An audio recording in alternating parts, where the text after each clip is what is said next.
So नमस्कार विद्यार्थी मित्रांनो, दार्शनिक IASच्या प्लॅटफॉर्मवर तुमचं स्वागत आहे. मी अक्षय कदम.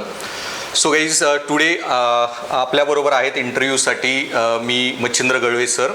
त्यांचा मी इंटरव्ह्यू घेणार आहे कारण बरेच मुलं जे MPSCसाठी प्रिपेअर करत आहेत, तर आता MPSCचा सिलेबस जो डिस्क्रिप्टिव्ह होणार आहे आणि बरेच विद्यार्थी मला प्रश्न विचारतात की डिस्क्रिप्टिव्हचा अभ्यास कसा करू, नोट्स कुठल्या फॉलो करू वगैरे. तर मच्छिंद्र गळवे सर ह्यांनी UPSCची एक्झाम मराठीमध्ये दिलेली आणि त्यांनी 2019च्या एक्झाममध्ये 640 रँकने त्यांनी UPSC क्रॅक केली आणि आत्ता सर डेप्युटी कमिशनर या पोस्टवर आहेत आणि त्यांना IRPS सर्व्हिस मिळालेली आहे, इंडियन रेल्वे पर्सनल सर्व्हिस, आणि पुणे डिव्हिजनचा चार्ज त्यांच्याकडे आहे. सो कॉंग्रॅच्युलेशन सर्स, thank you for your success. Thank you. So पहिल्यांदा मी सांगतो गाईज की मच्छिंद्र सर हे काय माझे स्टुडंट नाही आहेत, ओके, पण मच्छिंद्र सर हे माझ्या मिसेसचे बॅचमेट आहेत, मधुलिका कदम. ती पण डेप्युटी कमिशनर आहे पुण्यामध्ये, IRS 2019 बॅच. आणि मग मला मॅडमकडून कळालं की मच्छिंद्र सरांनी मराठीतून एक्झाम उत्तीर्ण झालेले, त्यांनी ते एक्झाम दिली. सो मग तेव्हा मी प्लॅन केला की सरांचा इंटरव्ह्यू घ्यावा आणि त्यांना काय काय अडचणी आल्या किंवा कसं त्यांनी प्रिपेअर केले, काही सोर्सेस वापरले, ती माहिती घेऊयात. सो सर पहिल्यांदा तुम्ही विद्यार्थ्यांसाठी तुमचा एक बेसिक बॅकग्राऊंड, बायो, कुठले तुमचं गाव, बॅकग्राऊंड, शाळा, तेवढी माहिती द्या. नमस्कार विद्यार्थी मित्रांनो, मी जसं आता सरांनी इंट्रोडक्शन करून दिलं, माझं नाव मच्छिंद्र उत्तम गळवे. मी IRPS ऑफिसर आहे 2019 बॅचचा. सध्या मी इंडियन रेल्वेजमध्ये पुणे डिव्हिजनमध्ये डेप्युटी कमिशनर म्हणून या पदावरती कार्यरत आहे. तर आता MPSCचा सिलेबस पण UPSC प्रमाणे डिस्क्रिप्टिव्ह होणार आहे. तर MPSC आणि UPSC दोन्हीही आता सेमच सिलेबस असणार आहे. तर माझ्या वेळेस मी 2019ला मराठी माध्यमातून तयार केली होती. तर मी थोडक्यात माझा परिचय देतो, त्याच्यानंतर आपण अभ्यासावरती बोलू.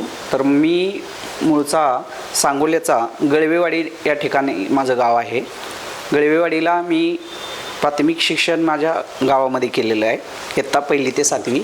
त्यानंतर शेजारी माझ्या गाव आहे डोंगरगाव, त्या ठिकाणी मी हायस्कूलचं शिक्षण पूर्ण केलं.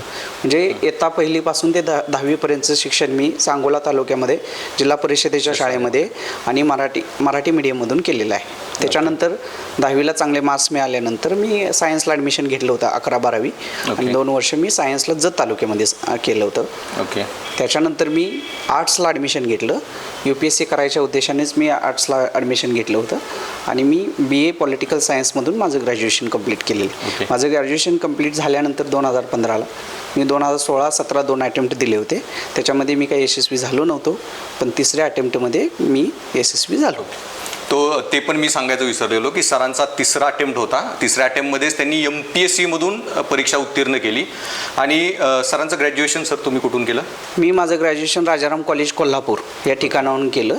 Rajaram college Kolhapur. So guys एक महत्त्वाची गोष्ट की तुम्ही सरांनी जो बॅकग्राऊंड सांगितला, तर सरही एकदम रुरल बॅकग्राऊंडचे आहेत आणि त्यांनी ZPच्या शाळेमधूनच प्रिपरेशन म्हणजे स्कूलिंग केलेलं आहे.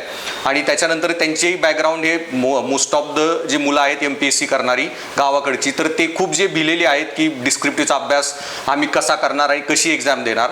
तर सर पण एवढ्या ZPच्या बॅकग्राऊंड वगैरेतून असून पण त्यांनी UPSC उत्तीर्ण केली आहे मराठीमधून. सो खूपच इन्स्पिरेशनल गोष्ट आहे. आणि त्याच्यामुळे जर सर UPSC करू शकत असतील तर मग तुम्हाला तर MPSCच्याच पोस्टसाठी तयारी करायची आहे, तर तुम्ही ते नक्की करू शकाल.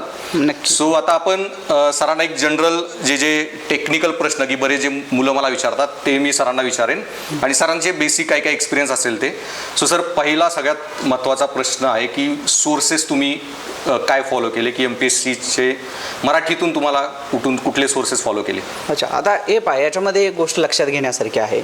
MPSC आणि UPSC आता सिलेबस सेम झाल्यामुळे आणि डिस्क्रिप्टिव्ह हे पूर्वी होतं MPSC 2000 मला वाटतं 11-12 पर्यंत.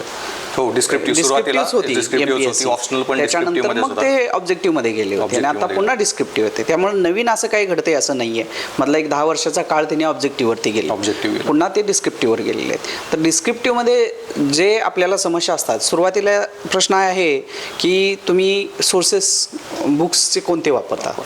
तर एक गोष्ट मला क्लिअर करायची याच्यामध्ये की जो UPSCचा सिलेबस आहे किंवा MPSCचा सिलेबस आहे आणि त्या सिलेबसमधले जे पॉईंट आहेत त्या पॉईंट वाईज तुम्हाला असं पूर्ण पॉईंट असणारे पुस्तक कुठेही भेटणार नाही. तुम्हाला एका ठिकाणी संपूर्ण सिलेबस म्हणजे जॉग्राफी असेल तर जॉग्राफीचा संपूर्ण सिलेबस एका कोणत्याही बुक्समध्ये मिळणार नाही. ओके. हे आपण क्लिअर ठेवलं पाहिजे. तुम्हाला वेगवेगळ्या पुस्तकामध्ये वेगवेगळा सोर्सेस तुम्हाला शोधावा लागतो. फक्त अभ्यास करताना काय की सगळीच पुस्तक वाचत बसायची गरज नाही. म्हणजे मराठीची वेगवेगळी मराठीचीच वेगवेगळी पुस्तकं असणार. आता याच्यामध्ये मी तुम्हाला एक उदाहरण सांगतो की आता समजा तुम्ही भूगोलाचा अभ्यास करताय, महाराष्ट्राचा भूगोल. महाराष्ट्राच्या भूगोलमध्ये 10वी आणि 12वीचे जे महाराष्ट्र शासन बोर्डाची पुस्तकं आहेत ते सुद्धा सफिशियंट आहेत. ओके. त्याच्यामध्ये तुम्हाला सौदी किंवा अशी मोठी पुस्तकं वाचण्याची गरज नाही आहे, कारण त्याच्यातून सगळा सिलेबस तुम्हाला नाही आहे ना एक्झामला. जे पॉईंट्स तुम्हाला 10वी 12वीच्या बुकमध्ये कन्वर्ट होत नाहीत किंवा कव्हर होत नाही ते पॉईंट्स तुम्ही इतर बुक्समधून शोधले पाहिजेत. ओके. आणि बाकी जे सब्जेक्ट्स आता आपण सिलेबस वाईज जाऊ, सब्जेक्ट वाईज जाऊ याच्यामध्ये. असंच म्हणायचं ना तुम्हाला की सब्जेक्ट वाईज की कोणत्या सब्जेक्टला कोणती पुस्तक वाचायची. आता हे बघा याच्यामध्ये पण आता दोन कारण. आता एक तर मराठीत आता परीक्षा होते, मराठीत तुम्हाला इतर ऑब्जेक्टिव्हसाठी जे मटेरियल उपलब्ध आहे मार्केटमध्ये तुम्हाला तेच वाचायचं आहे, तेच वाचायचं आहे, असं वेगळं काय करायचं नाही डिस्क्रिप्टिव्हसाठी. परंतु हे करत असताना एक लक्षात ठेवा, ज्ञान अर्जनाचे जे माध्यम आहेत ते खूप आहेत. म्हणजे प्रत्येक विषय हा वाचूनच समजून घेतला पाहिजे असं नाही. ओके. आजकाल इंटरनेट सगळ्यांकडे आहे. यूट्यूबवरती व्हिडिओ पाहून सुद्धा तुम्ही एखादा विषय समजून घेऊ शकता. त्याला पुस्तकच वाचलं पाहिजे पर्टिक्युलर पॉईंटला तरच मला ते लिहिता येईल किंवा समजेल असं नाही. त्यामुळे वाचन हेच ज्ञानार्जन आहे हे आपल्या डोक्यातनं कन्सेप्ट काढून टाकली पाहिजे. ग्रामीण भागातली मुलं हेच चूक करतात की ह्या टॉपिकवरती मला वाचायला काहीच मटेरियल नाही उपलब्ध मराठीमधून, तर मग मी ते वाचणार नाही.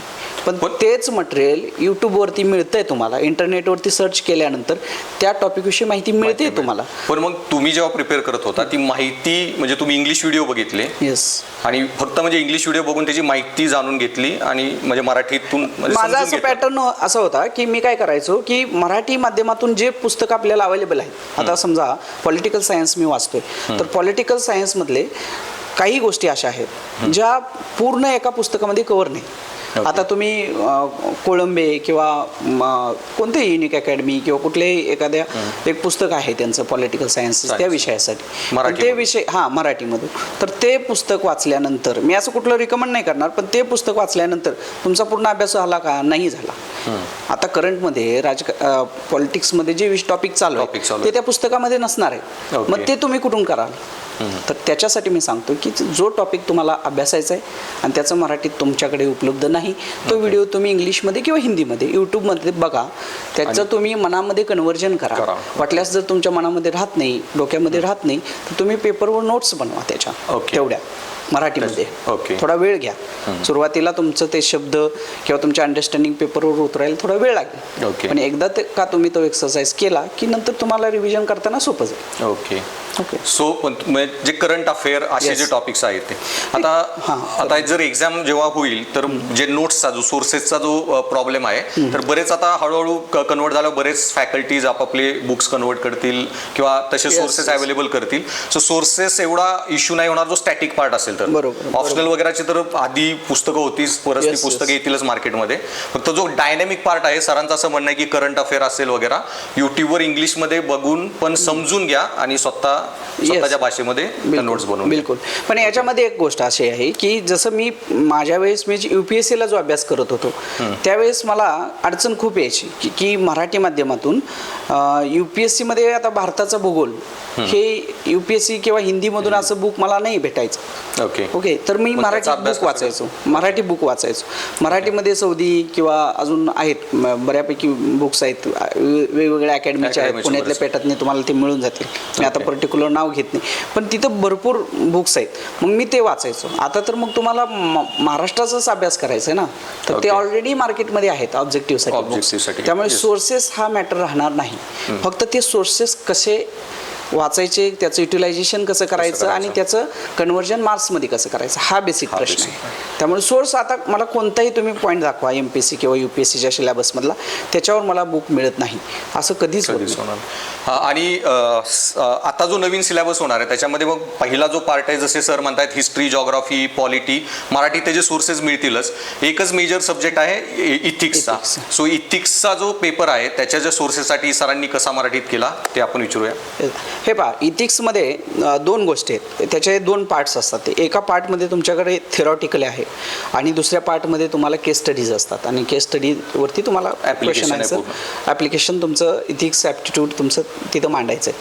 तर पहिला पार्ट जो आहे फिलॉसॉफिकल आहे, तो पार्ट बऱ्यापैकी तुमच्या जनरल नॉलेजमधून कवर होतो. जे तुम्ही बेसिक पुस्तक पॉलिटी वाचता, हिस्ट्री वाचता, इकॉनॉमी वाचता, त्याच्यामध्ये त्या गोष्टी बऱ्यापैकी कन्वर्ट. तरी पण तुम्हाला कन्सेप्ट वाईज त्याच्यामध्ये काय असतं की कन्सेप्ट आहेत आणि कन्सेप्टच्या व्याख्या त्या मराठीतून कशा मिळवायच्या. तर एक माधवी कवींचं बुक आहे, माधवी कवी, इथिक्समध्ये. तर त्या बुकमध्ये थोडक्यामध्ये तुम्हाला ती व्याख्या दिलेली आहे, म्हणजे फिलॉसॉफीचा पार्ट, फिलॉसॉफीचा किंवा त्याच्यामध्ये ज्या कन्सेप्ट आहेत. एथिक्स म्हणजे काय, इंटिग्रिटी म्हणजे काय, किंवा इमोशनल इंटेलिजन्स म्हणजे काय, या सगळ्या गोष्टी आहेत. तर त्याच्या मराठी डेफिनिशन्स तुम्हाला एका बुक्समध्ये मिळतील. पण ते माधवी कवी मी सुरुवातीला वाचायचो, पुन्हा माझ्या लक्षात आलं की ते खूप डिटेलमध्ये त्याच्यामध्ये अभ्यास करण्यासाठी आहे. ओके, UPSC साठी जे इथिक्स रिक्वायर्ड आहे, तर त्याच्यासाठी ते एवढं डीप जाऊन वाचायची गरज नाही. मग ते कसं केलं पाहिजे, तर याच्यामध्ये इंग्लिशमध्ये चांगल्या नोट्स उपलब्ध आहेत. इंग्लिशमध्ये एक बुक आहे, इंग्लिशमध्ये एक इथिक्सचं बुक आहे ना, त्याच्यामधून व्याख्या आपण काढून घेतो कन्सेप्ट. आता मला तर ते आठवत नाही टर्मिनॉलॉजी, ते एकदा तुम्ही बनवून घ्या. आणि दुसरं एक तुम्हाला विद्यार्थ्यांना सांगायचं की सरांनी सुद्धा, सर इथिक्स आणि इसे शिकवतात. तर जेव्हा मी अभ्यास करत होतो तेव्हा मी यांच्या टचमध्ये असायचो. तर यांच्याकडून ते इंग्लिशमध्ये शिकवत होते आणि इंग्लिशमध्ये शिकवत असताना त्यांच्या ज्या नोट्स आहेत त्या आम्ही घ्यायचो आणि त्याचं मराठी कन्व्हर्जन करायचो. आता जे तुम्ही मराठीत एक बुक येत आहे ना तुमचं, तुम्ही बोलले ना, सो ते मी एक सांगतो की मी एसए आणि इथिक्स हे दोन सब्जेक्टच UPSCला शिकवतो दिल्लीमध्ये. सो आता Khan study group, Bhadra IAS, ALS आणि ते बार्टी वगैरेला पण मी ते सब्जेक्ट्स शिकवतो. सो माझे जे इंग्लिशमध्ये एसए इथिक्स शिकवतोय त्याच्या मी आता मराठीमध्ये पण क्लास चालू करणार आहे पुण्यामध्ये. आणि माझ्या यूट्यूब चॅनलवर मी ऑलरेडी इथिक्स सब्जेक्टचा सिलॅबस आणि मी क्लासमध्ये काय काय शिकवतो, टॉपिक आणि त्याचा अभ्यास कसा करावा, त्या लिंक्स आहेत डिस्क्रिप्शनमध्ये. मी त्या लिंक्स दिलेल्या आहेत, त्या बघून घ्या. आणि जेव्हा हा सिलॅबसची नोटिफिकेशन येईल त्याच्यानंतर मग स्वराज अकॅडमी, धनंजय मते सर आहेत, जॉग्राफी शिकवणारे अवधूत कल्याणे सर, हिस्ट्रीचे पवन सर आणि इकॉनॉमिक्सचे मते सर, त्यांचे स्वराज अकॅडमीच्या प्लॅटफॉर्मवर आम्ही सगळे मिळून हे एक इंडिव्हिज्युअल आपापले सब्जेक्ट्स तिथे शिकवणार आहे. त्यामुळे एसए आणि इथिक्स जे माझे जे पेपर आहेत, जे दोन पेपर आहेत, तर मी माझ्या ज्या विद्यार्थ्यांना सांगतो UPSCच्या की ह्या दोन सब्जेक्टसाठी माझे जे क्लास नोट्स आहेत आणि मी जे क्लासमध्ये शिकवेन ते सोडून तुम्हाला काही बघण्याची गरज नाही पडणार. फक्त तुम्हाला ॲन्सर रायटिंग खूप करावं लागेल आणि ते आणून फीडबॅक घेऊन इव्हॅल्युएट करून घ्यावं लागेल. आणि त्याच्यामुळे एसए इथिक्सचा जो कंटेंटचा पार्ट आहे आणि शिकवण्याचा पार्ट, ते दोन्ही तुम्हाला त्याची काही काळजी करण्याची गरज नाही पडणार. ते दोन्ही मी क्लासमध्ये खूप व्यवस्थित करून घेईन. सो आता याच्यामध्ये एक मला असं ॲड करायचं आहे की आता इथिक्सचं मुलांना काय असतं की मला एक सिलेबस वाईज रेडीमेड एखादं बुक पाहिजे असतं. तर तशा कन्सेप्टचे तुम्ही व्याख्या तुमच्या बुक्समध्ये ज्या बेसिक कन्सेप्ट्स आहेत, बेसिक कन्सेप्ट्स ज्या विचारल्या जातात ॲक्च्युली UPSCमध्ये सरळ प्रश्न असतो की define and with example, with example. तर तुम्हाला ते डिफिनेशन पाठ करावीच लागते. तर इथिक्सला आता इश्यू काय आहे, सर जसं म्हणतायत की ज्याला मी म्हणतो व्हॅल्यू लोडेड टर्मिनॉलॉजी किंवा इथिकल टर्मिनॉलॉजी, त्या खूप त्याच्यावर प्रश्न असतात सर. मग त्याच्यामुळे मी काय केलेलं सर की UPSCच्या मुलांसाठी मी माझ्या बुकमध्येच जे सगळे सिलॅबस आहे त्याच्यात अशा ज्या कोर टर्म्स आहेत की कॉन्स्टिट्युशनल मोरॅलिटी, इथिकल इन्फ्रास्ट्रक्चर किंवा इंटिग्रिटी, प्रोबिटी, ऑब्जेक्टिव्हिटी, अकाउंटेबिलिटी, अशा 300-400 टर्म्सची मी पूर्ण एक बुकलेट बनवलेलं आहे. ओके, आणि ते बुकलेट मी स्टुडंट्सला देतो की एक्झामच्या एक दिवस आधी रिवाइज करा. ते मराठीमध्ये व्हर्जन, जसं आता त्याचं ते मराठी ट्रान्सलेशनमध्ये मी ते अवेलेबल करेन. आणि प्रत्येक जेव्हा तुम्ही व्याख्या कराल मराठीमध्ये एखाद्या कन्सेप्टची व्याख्या, आता समजा constitutional morality, what is constitutional morality, तर त्याचा आपण मराठी त्याची व्याख्या द्यायची. कॉन्स्टिट्युशनल मोरॅलिटी म्हणजे या गोष्टी आहेत. ओके, त्याच्यानंतर एक दोन उदाहरण द्यायचे. असं जर सोबत विद्यार्थ्यांनी वाचलं, विथ म्हणजे कन्सेप्ट वाचला, त्याचं प्रॅक्टिकल लाईफमधलं एक दोन उदाहरण वाचले, तर ते विद्यार्थ्यांच्या जास्त लक्षात राहतं. आणि ॲप्लिकेशन ओरिएंटेड असल्यामुळे केस स्टडीत फायदा होतो. आणि ते दीर्घकाळ आहे ना, एकदा वाचले की ते कन्सेप्ट पण तयार राहते. काही व्याख्या विसरली तर उदाहरणावरून तुम्ही व्याख्या लिहू शकता. त्यामुळे ते सरांचं एक थोडक्यात टिप आहे तुमच्यासाठी पण आणि माझ्यासाठी पण. सो ज्या व्हॅल्यू लोडेड टर्मिनॉलॉजीज आहेत इथिक्सच्या, त्या मी मराठीत कन्वर्ट करेन. आणि सरांचंही म्हणणं की त्या नीट समजून घ्या आणि दर टर्मवर तुम्ही जे उदाहरणं आहेत ती जाणून घ्या की ही टर्मचा एखादा एक्झाम्पल, रिअल लाईफ एक्झाम्पल. मग जसं मी एक प्रोबिटी इन गव्हर्नन्स असा एक बेसिक टॉपिक असेल, मी एक उदाहरण देतो की प्रोबिटी म्हणजे इंटिग्रिटी म्हणजे ऑनेस्ट ऑफिसर सगळेच असतात की मी करप्शन करणार नाही, हे नाही करणार, ते नाही. प्रोबिटी त्याच्याही हायर लेवल कन्सेप्ट येतो. मग मी एक तुकाराम मुंडेंचंच उदाहरण देतो क्लासमध्ये की ते जेव्हा नागपूरला गेले तर एक तिथला एक बंगला होता कुठल्या तरी अंडरवर्ल्ड डॉनचा, आणि ते कितीतरी 4-5-6 वर्षापूर्वी सर्व नोटीस दिल्या गेलेल्या डिमॉलिशनच्या, तरी आधीच्या कुठल्याच अधिकाऱ्यांनी ते डिमॉलिशनचं काम केलं नाही. जसा यांनी नागपूरचा चार्ज घेतला, 1-1.5 महिन्यातच पेपरमध्ये न्यूज होती की तो बंगला त्यांनी डिमॉलिश केला. 100 कोटीचा अंडरवर्ल्ड डॉनचा बंगला होता. सो पॉईंट आहे की मग हाय जे एक्झाम्पल आहे त्याला प्रोबिटी म्हणतात. असं नाही की त्यांच्या आधीचे अधिकारी करप्टच असतील. मग असे जे ऍडमिनिस्ट्रेशन मधली उदाहरण आहेत ती जर तुम्ही समजून घेतली कन्सेप्ट व्यवस्थित लोकांना. आता प्रोबिटी जसं तुम्ही इंग्लिशमध्ये बोलला तर त्याचा एक्झॅक्ट वर्ड काय त्याच्यात डिबेट होऊ शकतात, पण तुम्ही 1-2 वर्ड असं सचोटी, एकदम एक्झॅक्ट शब्द आहे सचोटी. प्रोबिटीला सचोटी. तर सचोटीने काम करणे म्हणजे मला काहीतरी पर्सनल फायदा आहे किंवा मला माझी एक ड्युटी आहे म्हणून करणे असं नाही, तर मला मनातून वाटतंय की एखादं काम मला ते करायचं आहे आणि हे काम केल्यानंतर मी पब्लिक इंटरेस्ट सर्व करतोय, तर अशा कन्सेप्टमधून ते प्रोबिटी येतं. तेच मराठीत आपण सचोटी म्हणतो. तर मग त्या सचोटीची व्याख्या काय, तर त्याचं उदाहरण काय, असं आता तुम्ही एक उदाहरण सांगितलं. असे 2-3 उदाहरण जर मुलांकडे आली तर पेपरमध्ये तुम्ही जर ज्यावेळेस इथिक्सचा पेपर लिहाल ॲक्च्युली एक्झाममध्ये, त्यावेळेस तुमच्या लक्षात येईल की तुमच्याकडे खूप कमी वेळ आहे. कमी वेळेमध्ये तुम्हाला जास्तीत जास्त तिथं उदाहरणं द्यायचे आहेत, जास्तीत जास्त तुम्हाला कन्सेप्ट समजून सांगायचे आहेत. तर त्याच्यासाठी भरपूर उदाहरणं असली पाहिजेत आणि सगळ्या कन्सेप्ट ऑन फिंगर टिप तुम्हाला पाठ पाहिजे त्याच्या व्याख्या. आणि जर आपल्याला जमलेच तर मी सरांच्या नोट्स पण घेईन मराठीत, त्यांनी इथिक्स वगैरे काय काय बनवलेल्या. सो तुम्हालाही मी त्यात शेअर करेन, मग तुम्हालाही बराच फायदा होईल. आणि सर जसे म्हणले की टर्मिनॉलॉजीचा जो मोठा प्रश्न आहे इथिक्समध्ये, तर आता त्याचं एक उदाहरण सर तुम्हाला सांगतो. मी मध्ये काही सेमिनार घेतलेले इथिक्सचे, बऱ्याच जणांनी अटेंड केले असतील, तर बऱ्याच अजूनही लोक घेत होते. मी त्यांच्या ॲड वगैरे बघत होतो. तर इथिक्स, इंटिग्रिटी, ॲप्टिट्यूड ह्याचा जो कन्व्हर्जन आहे की नीतिशास्त्र आणि सचोटी आणि योग्यता. पण इश्यू आहे की सचोटी हा प्रोबिटीला अर्थ सचोटी आहे, इंटिग्रिटीचा विश्वासार्हता. ओके, म्हणजे प्रॉपर जर तुम्ही क्लिअर टर्मिनॉलॉजी बघितली तर इंटिग्रिटीचा अर्थ होतो विश्वासार्हता. म्हणजे इश्यू आहे की बराच इथूनच सुरुवात आहे की एक्झॅक्टली त्या शब्दांचा अर्थ काय. सो प्रोबिटी नाही, त्याच्यामध्ये हे पहा, एक्झाम मध्ये जर तुम्हाला असा प्रश्न आला की सचोटी म्हणजे आता तुम्ही कोणता शब्द वापरला, विश्वासार्हता, इंटिग्रिटी. आता इंटिग्रिटीमध्ये एकात्मता पण म्हणू शकतो आपण, विचार, मन आणि प्रति विचार आणि मन ह्यांची जेव्हा तुमची एक समान असते तेव्हा आपण त्याला इंटिग्रिटी म्हणतो. तर मग ते एकात्मता पण होऊ शकते त्याच्यामध्ये. पण ते तुम्हाला कधी क्वेश्चनिंग नाही करणार की इंटिग्रिटीच आहे ना एकात्मता किंवा विश्वासार्हता म्हणून लिहिलं आणि म्हणून तुम्हाला निगेटिव्ह मार्क देतील असं नाही होणार. त्याच्यामध्ये मराठीत काही शब्द असे आहेत जे एक्झॅक्ट इंग्लिशमध्ये येऊ शकत नाही, त्याच्यामध्ये फरक नाही. मग त्यासाठी मी तुम्हाला काय सांगितलं की एक बेसिक कन्सेप्टसाठी तुम्हाला 2 पुस्तक रेफर करावे लागणार. एक माधवी कवींचं, त्याच्यामध्ये तुम्हाला त्या एक्झॅक्ट वर्डचा अर्थ कन्सेप्ट म्हणजे तोच शब्द तोच अर्थ तुम्ही लक्षात ठेवायचा कंटिन्यू पर्यंत. आणि दुसरे असे एका क्लासेसच्या सरांच्या असतील किंवा इतर क्लासेसच्या पण तुम्ही नोट्स घ्या ज्याच्यामध्ये चांगली आणि तुमच्या लक्षात राहील अशी डेफिनेशन तुम्ही घ्या. असं मिक्सअप करा. त्याच्यातून मग एक स्वतःची आयडिया तयार ठेवा मनामध्ये की असा प्रश्न आला किंवा याच्यावर प्रश्न आला तर मी अशा पद्धतीने लिहीन. ओके. सो आपण आता इथिक्स वरून पुढे जाऊयात. सो त्याच्यानंतर आता सर तुम्ही करंट अफेअरचं आपण डिस्कस केलं की मराठीमध्ये तुम्ही जे व्हिडिओज बघितले आणि ते मराठीत कन्वर्ट केले. सो तुम्ही मराठीच कुठला सोर्स वापरला का की कुठले पत्रकार त्यांचे काही सोर्सेस की मराठीतच कुठले व्हिडिओ किंवा न्यूजपेपर वगैरे काही फॉलो करत होता? आता याच्यामध्ये पण असं आहे बा, मराठी भाषेवरती तुमचं थोडंफार प्रभुत्व पाहिजे. तुम्ही ज्यावेळेस इसे लिहिता किंवा इथिक्समध्ये तुम्ही लिहिता किंवा एनी काइंड ऑफ क्वेश्चनचं तुम्ही आन्सर लिहिता त्यावेळेस तुमचं मराठी भाषेवर प्रभुत्व पाहिजे. आणि आवाज थोडा मोठा करा, कपाळ हे करू. मराठी भाषेवर परत हे करतो म्हणजे तो प्रश्न आपण हे करू म्हणजे मी परत. सो सरांनी सोर्सेसबद्दल जर सांगितलं की त्याची काळजी करण्याची गरज नाही, खूप सोर्सेस तसे अवेलेबल होतील. सरांच्या नोट्सची पण आपण मदत घेऊ. आता करंट अफेअरबद्दल सरांनी सांगितले की व्हिडिओज वगैरे जे आहेत ते इंग्लिशमध्ये त्यांनी बघितले आणि मराठीत म्हणजे ते समजून घेतले आणि मराठीत नोट्स बनवल्या. सो तुम्ही मग सर मराठीमध्ये कुठला सोर्स फॉलो केला का? कुठले न्यूजपेपर किंवा कुठले करंट अफेअर्ससाठी? Current affairs. आता हे पहा, मी आता बघतोय की करंट अफेअर्स हा खूप चॅलेंजिंग विषय आहे मराठी माध्यमातून तयार करणाऱ्या मुलांसाठी.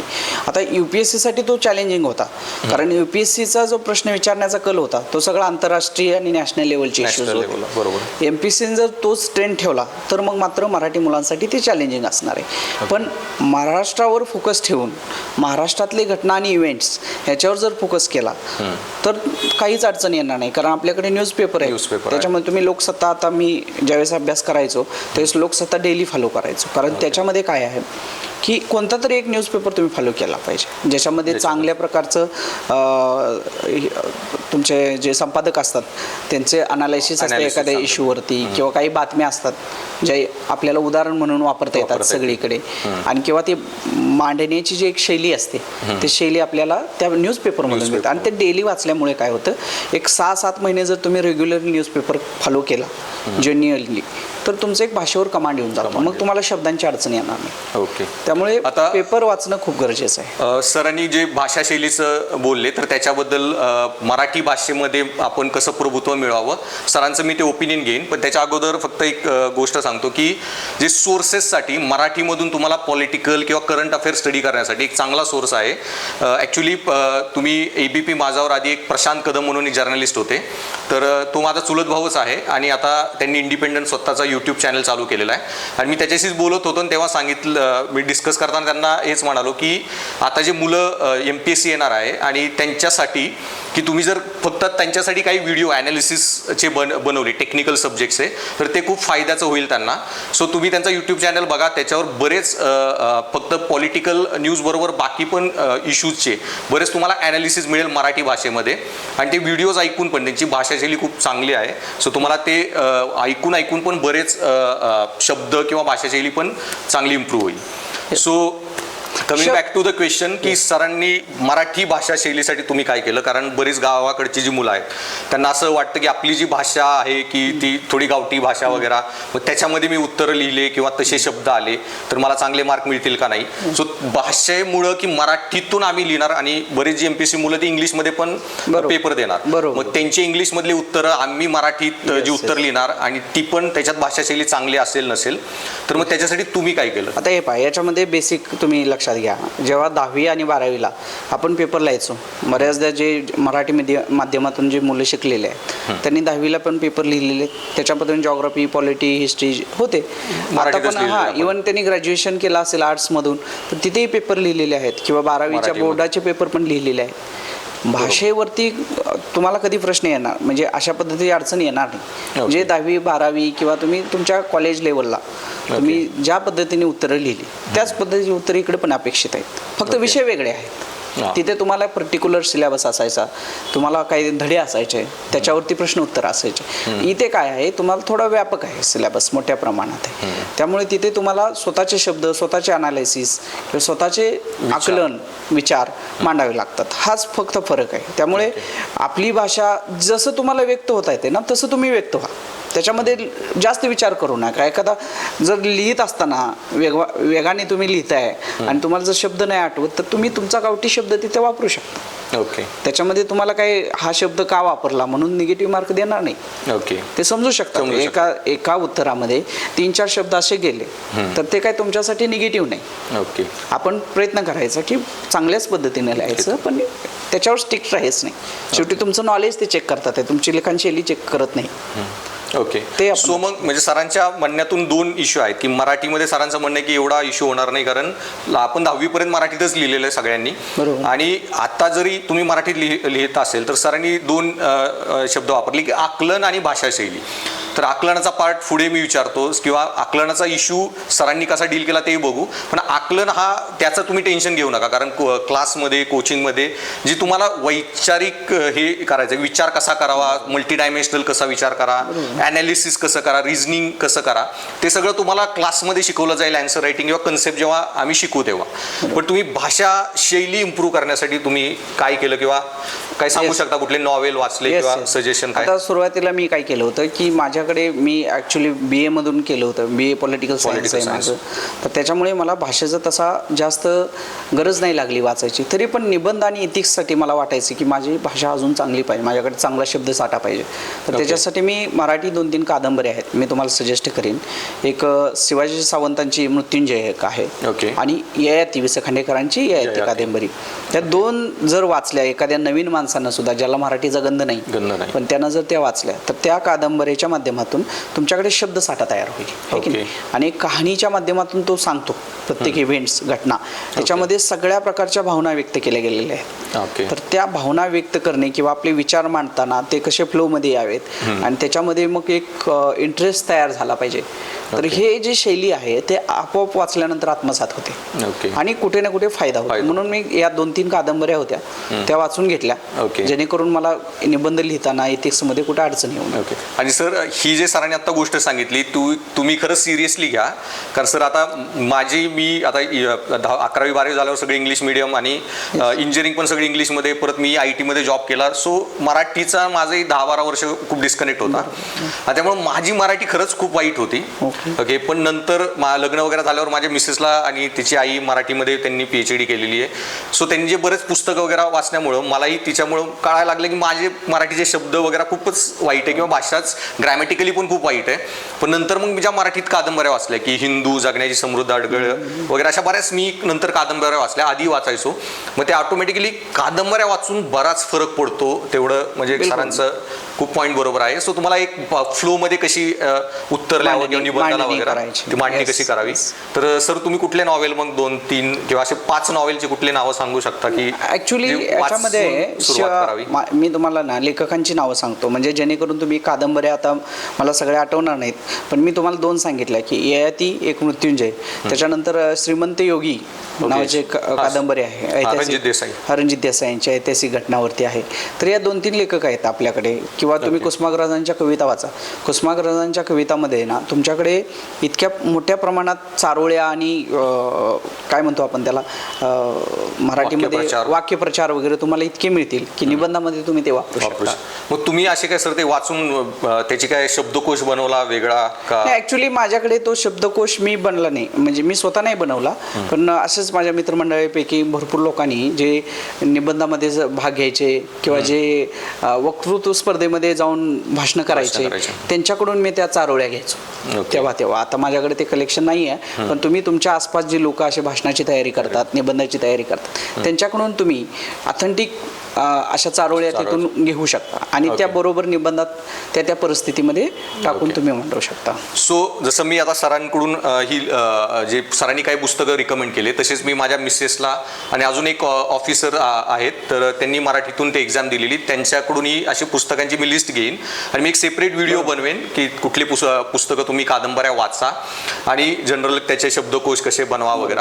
पण गाईज तोपर्यंत मी जे त्या कादंबऱ्या तर वाचाच तुम्ही 1-2 महिन्यात, जर तुम्हाला भाषा शैली हा खूप मोठा इश्यू वाटत असेल तर. आणि डेली तुम्ही म्हणजे आता मी इथिक्सच्या माझ्या लेक्चरमध्येच इंग्लिशमध्ये जे मुलं स्टडी करतात त्यांनाही सांगतो की माझं जे पण लेक्चर वाचाल 100 लेक्चर्स आहेत, 150 तासाचा तो टोटल कोर्स आहे माझा. मग तो एक टॉपिक झाल्यावर मी काही शिकवलं, डोळे बंद करून एक 10-15 मिनिटं विचार करायचा आणि स्वतःचे काय अंडरस्टँडिंग झालं, तुम्हाला काय हे वाटतं किंवा मी जो कन्सेप्ट शिकवला तो तुमच्या पर्सनल लाईफमध्ये तुम्ही काय एन्काउंटर केलेलं का, तिथं तो अप्लाय होऊ शकतो. असं मी त्यांना 2 पानं स्वतःच्या मनाने काही लिहिलं होतं, ओपन एंडेड, प्रश्नाचं उत्तर काही नाही. तर तसं तुम्ही करा की तुम्ही कुठली यूट्यूबवर एखादा व्हिडिओ बघितला कुठल्या पॉलिटिकल इश्यूचा जरी असला तरी सुरुवातीला, तर मग तो ऐकल्यावर मग तुम्हाला काय वाटतं की त्या व्हिडिओमध्ये त्याच्यामध्ये तुम्हाला काय समजून आलं, ह्याचे पुढे परिणाम काय होतील वगैरे, म्हणजे स्वतःचे विचार एक्सप्रेस करायला चालू करा. बरोबर. आत्तापासून प्रॅक्टिस करसाल तर पुढे जाऊन चांगल्या प्रकारे भाषाशैली पण म्हणजे प्रभुत्व येईल त्याच्यावर. बरोबर. आता भाषाशैलीसाठी सरांनी जे रिकमेंडेशन दिले, दुसरा इश्यू, आता भाषाशैली चांगली झाली तरी तुम्हाला ते रिझनिंग बेस्ड जो UPSCचा सिलेबस असणार आहे, आणि MPSCने जेव्हा प्रिलियम सेम केली, CSAT पण सेम केला, तर क्वालिटी टफनेसची तेवढीच होती जेवढी UPSCची आहे. सो पहिला जो भाषाशैलीवर कसं प्रभुत्व मिळवा, सरांनी तो पार्ट आपल्याला सांगितला. दुसरा इश्यू की आकलन, की एक थिंकिंग पॅटर्न कसा डेव्हलप करा. आता त्याच्यामध्ये पण की सर MPSCने जो सिलेबस प्रिलियम बदलली, तर ती MPSCचा जो सिलेबस बदलला तो UPSCच्याच लेवलची MPSCने पण डिफिकल्टी ठेवली. सो मग त्याच्यामुळे आता जे मेन्स बदलेल त्याच्यामध्ये पण त्याच लेवलची डिफिकल्टी असणार आहे. आणि मी नॉर्थ ईस्टला बऱ्याच स्टेट्समध्ये पण कोचिंगला जातो, मिझोरम, आसाम, अरुणाचल. आता त्या छोट्या छोट्या स्टेट्सनी पण तो सिलेबस त्यांचा बदललेला आहे, बरेच वर्ष, 4-5 वर्षापूर्वीपासून त्यांनी बदललेला आहे. सो पहिलं तर की यांना वाटते की हा सिलेबस बदलेल, नाही बदलेल, इम्प्लिमेंट होईल, तर तसं काही मला नाही वाटत आहे की आयोग आता पुढे ढकलेल. एवढे छोटे छोटे स्टेट्स आहेत, ते पण डिस्क्रिप्टिव्ह कितीतरी वर्ष घेत आहेत आणि इम्प्लिमेंट पण व्यवस्थित करतायत. आणि मी त्यांचे जेव्हा पेपर बघतो तर हे आसाम, अरुणाचलवाल्यांच्या पेपरमध्ये जे क्वेश्चन येतात ते पण त्याच डिफिकल्टी लेवलचे आहेत आणि त्याच रिझनिंगचे आहेत. आणि जरी प्रश्न सोपे आले तरी इश्यू आहे की जी मुलं UPSC देत आहेत ती जर इकडे देणार तर ते स्वतःच्या उत्तराने त्याची डिफिकल्टी वाढवणार. त्याच्यामुळे मग तुम्हाला त्याची तयारीच ठेवावी लागेल की थोडं आकलन क्षमता कशी वाढवून ते अनालिसिस कसं करावा. तर मग हे जे रिझनिंग बेस्ड क्वेश्चन येतात, आता रिझनिंग बेस्ड म्हणजे काय ते फक्त सांगायला की आतापर्यंत जसे प्रश्न यायचे की पानिपतची लढाई कधी झाली, पानिपतच्या लढाईची कारणे काय. ओके, आता UPSC जसा प्रश्न विचारते रिझनिंग बेस्ड की तिसरी जी पानिपतची लढाई झाली त्याचे भारतावर काय परिणाम झाले, किंवा भारताचा लँडस्केप कसा चेंज झाला, त्याचे परिणाम वगैरे अशा प्रकारे. मग हे अनालिसिस तुम्ही कसं डेव्हलप. आता याच्यामध्ये बघा, असं जेव्हा प्रश्न येतात की याचा काय परिणाम झाला किंवा मेजर शिफ्ट काय झाले असं तुम्हाला वाटते, हे पहा, इथे कसं आहे, विचारण्याची शैली वेगळी आहे. उत्तर जवळपास तेच आहे की कशा पद्धतीने बदललं, तर त्याचे तो परिणाम विचारतोय, पण तुम्हाला ते अशा पद्धतीने विचारतोय की तुमचं मत काय आहे, तुम्हाला काय वाटतं, कोणत्या कोणत्या कारणामुळे वाटतं की ते मेजर शिफ्ट झाला. आता तुमचे उदाहरण पानिपतची लढाई, पूर्वी प्रश्न कसे असायचे, पानिपतच्या लढाईचे परिणाम सांगा भारतीय इतिहासामध्ये. आता ते काय विचारतं की डू यू थिंक दॅट की Panipat battle played major role for watershed event, played major role for modernization of history किंवा टुवर्ड मॉडर्नायझेशन ऑफ हिस्ट्री, असं कोणतं तरी एक अँगल कोणतं नाही का. आणि मग तुम्हाला तो विचार करायला होतो की मग आता ह्याचं उत्तर मी कसं देऊ, परिणाम तर मला माहिती आहे, पण ह्या वॉटरशेड मुवमेंट आहे का, किंवा मॉडर्नायझेशनवर ह्याचा कसा काय परिणाम झाला, अशा प्रश्नात मग आपण तिथे एकदम कोलमडून जातो. तर यावेळेस एक लक्षात ठेवा, बेसिक आपल्याला काय परिणाम आपल्याला माहीत आहेत, मग ते तुम्ही उत्तर देताना तुम्ही सुरुवात अशी करायची की त्याचे सामाजिक परिणाम काय झाले आणि त्या सामाजिक परिणामामुळे आधुनिकीकरणाकडे कसं आपण गेलो, आहे की नाही. त्याच्यानंतर तसं आर्थिक परिणाम त्याचे काय झाले आणि त्या आर्थिक परिणामामुळे तुमचं मॉडर्नायझेशनकडे कसं गेला तुम्ही, असे प्रत्येक अँगल तुम्ही घेतले पाहिजे. त्यामुळे बेसिकली मराठी मुलांनी आता काय करायचं, एक टेक्निक लक्षात ठेवायची, प्रत्येक गोष्टीचे अँगल्स तुम्ही काढा. प्रत्येक गोष्टीचे अँगल्स काय असतात, सामाजिक असतात, आर्थिक असतात, राजकीय असतात, सांस्कृतिक असतात, भौगोलिक असतात आणि राष्ट्रीय असतात, आंतरराष्ट्रीय असतात. बरोबर, असे 7-8 अँगल्स तुम्ही डोक्यामध्ये ठेवूनच अभ्यास करायचा की या इव्हेंटचे मला हे अँगल सगळे काढता आले पाहिजे एक पॅराग्राफ वाचल्यानंतर सुद्धा. तर मग तुमची ते मॅच्युअर आन्सर दिसतं आणि त्याच्यामध्ये मग तुमचा तो रिझनिंगचा पार्ट आहे तो ॲड्रेस होतो. म्हणजे सरांना काय म्हणायचं की जे इथिक्समध्ये मी म्हणतो की मल्टी डायमेन्शनल आन्सर रायटिंग, आणि मग मी 2 चार्ट शिकवतो की सर त्याच्यामध्ये एक 20-25 डायमेन्शन्स असतात की education, geography, history, economics, polity वगैरे असे 20-25 डायमेन्शन आहेत, कॉन्स्टिट्युशनल, लीगल, पॉलिटिकल. तर मग इश्यू आहे की तुम्हाला जर क्वेश्चन आले की 1857च्या उठावाचे कारण सांगा किंवा 1857च्या उठावाचे परिणाम काय झाले, तर सरांचं पण तेच म्हणणं आहे की मग 1857च्या उठावाचे परिणाम खूप जास्त लेवलला विचार करा की काय काय, मग सामाजिक परिणाम, आर्थिक परिणाम, भौगोलिक परिणाम वगैरे, किंवा लिगली काय काय चेंज झालं वगैरे, आणि तसं तुम्हाला ती आकलन क्षमता डेव्हलप करावी लागेल करता हळूहळू. आणि हे असं काही प्रत्येक गोष्टीत करायची गरज नाही. तुम्ही जर सराव केला आणि एक महिनाभर तुम्ही असा विचार केला या अँगलने, तर जवळपास तुमचे सगळे अँगल्स लगेच कव्हर होतं होतात आणि नंतर प्रत्येक प्रश्नाला तुम्ही तर्क लावून सुद्धा उत्तर लिहू शकतो. प्रत्येक वेळेस माहिती पाहिजे असं नाहीये. हा, म्हणजे स्वतःच अनालिसिस करून काय करू शकतो. असू शकतं. बरोबर, कारण अगदी बरोबर. हे 2 पॉईंट मी ऍड करतो जरा, की सर जे म्हणत आहेत की बऱ्याच वेळा मी UPSCच्या मुलांनाही सांगतो की जर तुम्हाला 20 प्रश्न दिलेत पेपरमध्ये, जर 2-3 प्रश्नाची उत्तर नाही जमली तर तुम्ही नेक्स्ट अटेम्प्टला तयारी करा. कारण जर पेपरमध्ये 2-2 प्रश्नाची उत्तर नाही जमली तर तुमचा 101 मार्काचा पेपर तुम्ही लिहिलाच नाही. बरोबर. त्यामुळे जेव्हा उत्तर माहीत नसेल तरी उत्तर लिहायचं ना, Yes. ती खूप गेम आहे आणि ती ज्याला जमते. तर सरांचं तेच म्हणणं आहे की प्रत्येक प्रश्नाचं उत्तर माहीत नसेल तरी तर्क करा काय असू शकतं Yes, आणि of course. उत्तर लिहा. आणि अजून एक सांगतो गाईस की हे भाषाशैली जसे सर म्हणले डेव्हलप होते, 1 महिना जास्तीत जास्त लागेल, 1-2 महिने बरोबर. वाचलं की. आणि तर्क करण्याचे पण एक पॅटर्न किंवा एक ठराविक प्रोटोकॉल फॉलो केले Yes, of ते होऊ course. शकतं. आणि एक गोष्ट आहे म्हणजे प्रिपेअर करताना जसा पॅटर्न चेंज झालेला आहे, एक टिप म्हणून सांगतो की आता थर्ड बॅटल ऑफ पानिपत, तर आता त्याच्या अगोदर थर्ड बॅटलच्या की नादिरशाही भारतावर अटॅक केलेला. बरोबर. प्रत्येक जण तुम्ही एवढंच वाचता की नादिरशाही इतक्या साली अटॅक केला, मुघलांचा राजा मोहम्मद शाह रंगीला होता, तो कोहिनूर घेऊन गेला, पिकॉक थ्रॉन घेऊन गेला सगळं. आता UPSC काय करते, फॅक्ट विचारायच्या ऐवजी त्याच्या पुढचा एक प्रश्न विचारते की नादिरशाह इंडियात का आला. हां, ऑफकोर्स. ओके, त्याला नादिरशाहला इन्व्हेजन करताना मग त्याच्यामुळे तुम्हाला पुढचा थोडा पाठ वाचवावा लागतो की नादिरशाहला इंडियात याचा काही प्लॅन नव्हता. त्याच्या ठिकाणी एरियात रिबेलियन चालू होते, त्यांनी मुघलांच्या राजाला सांगितलं मोहम्मद शाह रंगीलाला बॉर्डर सील कर आणि जे लोक पळून येत आहेत रिबेल माझ्या इथे अगेन्स्ट रिबेल करून तुझ्या तिथे येऊन लपतायत तुझ्या एरियामध्ये, त्यांना मारून टाक. मोहम्मद शाह रंगीला हो म्हणला, त्यांनी बॉर्डरवर काहीच केलं नाही सिक्युरिटीसाठी. मग नादिरशाह म्हटला तू नाही मारत तर मी बॉर्डर क्रॉस करून मारतो. तो आला इंडियामध्ये, मुघलांची कुठंच फौज नाही त्याला अडवायला.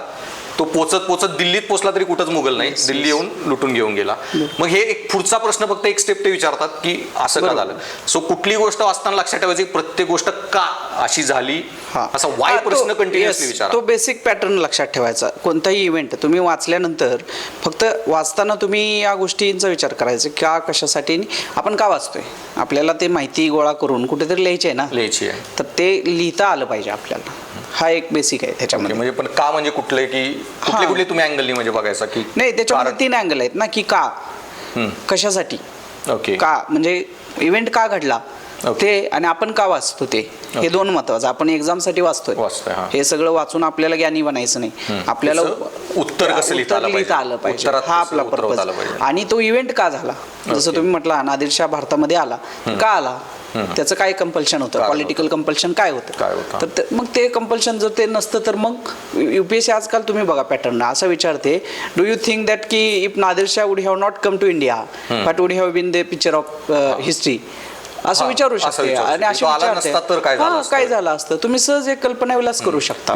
इंग्रज आले नसते तर भारत कसा असता वगैरे, आता कुठे बघता तुम्ही भारताला, किंवा अशा प्रकारचे प्रश्न UPSC विचारायला आता पॅटर्न चालू आहे रिजनेबली. तसा सर एक प्रश्नही आलेला की मेन्स मध्येच आलेला जॉग्राफीमध्ये की जर हिमालयच नसते तर भारताचं क्लायमेट कसं असतं. ओके, तर भारत पूर्ण कोल्ड डेझर्ट असतात आपल्या इकडे, म्हणजे जे तिबेटचं पॅटर्न आहे किंवा चायनाचा जो middle western part of China आहे तसं आपलं क्लायमेट. मग हेच तर्क करायला आला पाहिजे की जर हिमालय नाही तर मग हिमालयाच्या पॅरलल जर आपण पृथ्वीवर गेलो तर तिकडं काय आहे भारताच्या लेवलला. मग तुम्ही जर जरा आफ्रिकेच्या साईडला गेला तर दुबई वगैरे जे सगळे कोल्ड डेझर्ट आहेत, आपलंही थोड्यापैकी तसंच क्लायमेट. आता UPSC प्रिलिमचा पण पॅटर्न तुम्ही पहा, अशा धर्तीने ह्या इथपर्यंत तुमची कल्पना विलास गेला असेल तरच तुम्हाला त्याचे आन्सर देता येतात. बरोबर. मी आता प्रिलिमचे पॅटर्न्स बघा पाठीमागच्या 2-3 वर्षामध्ये, तर तो पॅटर्न रिझनिंग बेस आहे. तुम्हाला त्या विषयाचं असं नॉलेज पाहिजेच तरच तुम्ही ते आन्सर्स तर्कबुद्धीने देऊ शकता. त्याच्यामुळे फक्त की पाठांतर करू नका, बरेच अनालिसिस करा आणि जे क्लासमध्ये होऊन जाईल. म्हणजे एकदा तुम्ही क्लासमध्ये तसे अनालिटिकलच फॅकल्टी शिकवतात, ती ऑटोमॅटिकली ती ॲबिलिटी पण डेव्हलप होईल. सो सर तुम्ही एक अजून एक प्रश्न होता की अँसर रायटिंग किती करावी, की तुम्ही त्याच्या ह्याच्याबद्दल की किंवा डेली रायटिंग प्रॅक्टिस करायचा का, कारण 1750 मार्काचं तर डिस्क्रिप्टिव्हचं कंटेंटच असणार आहे रायटिंगमध्ये. बरोबर. सो मग याच्यामध्ये आता एक लक्षात घ्या, आपल्याला मास ज्या गोष्टीपासून मिळणार आहेत, तुम्ही मला सांगा सगळी पुस्तक वाचली जगातली, त्याचा काय फायदा होणार आहे का, शेवटी लिहायचं आहे ना. तर लिहिणं हा 80% भाग आहे. 1750 मार्कासाठी हां लिहायचं आहे. 1700 लिहिल्यानंतर तुम्हाला मार्क्स मिळणार आहे. तुमच्याकडे नॉलेज असून चालत नाही. तुम्ही जर बघितलं तरी मेन्सचा पेपर असतो, त्याच्यामध्ये एक प्रश्न असतो 15 मार्काचा. त्याला पेज किती असतं? पाठपुट एक असतं ना, म्हणजे पुढचं पेज आणि त्याच्या जस्ट बॅक साईडला थोडं पाठपुट एक म्हणतो आपण. तर ते पेज भरून फक्त तुम्हाला लिहायचं. तेवढं नॉलेज तुमच्याकडे पाहिजे. भरपूर PhD केला आणि ते तुम्हाला उतरताच येणार नाही ना. 1.5 पेजवर तुम्ही काय लिहिणार? टाइम लिमिटमध्ये पण टाइम लिमिटमध्ये आणि 1.5 पेजमध्ये असं काय लिहिणार आहे तुम्ही? तर थोडंफार बेसिक तुम्हाला नॉलेज असलं पाहिजे. आणि लिखाण, मी काय म्हणतो 80% हे तुमचं लिखाणावर भर असलं पाहिजे. 20% फक्त तुमचं. कारण जर तुम्ही प्रिलिम पास होत आहे याचा अर्थ you have enough knowledge to write mains, है ना. तर त्यामुळे तुम्ही काय करायचं की लिखाण मात्र पहिल्या दिवसापासून. मी तर म्हणेन तुम्हाला जर चांगली मार्क्स पाडायचे आणि चांगली रँक आणायचे तर तुम्ही महिन्यातून 1-2 निबंध लिहिले पाहिजे आणि ते चेक करून घेतले पाहिजेत आपल्या मित्राकडून किंवा कोणाकडून. फॅकल्टीज इथिक्सचा 1-2 आन्सर्स तुम्ही डेली लिहिले पाहिजेत किंवा जे तुम्ही वाचताय त्याच्या किमान लिखाण कुठेतरी केलं पाहिजे. त्याचे प्रश्न उत्तरं तुम्ही कुठेतरी लिहिली पाहिजे. तर मग दिवसातला वेळ सुद्धा तुम्ही देताना ना 80-20 करा. ओके.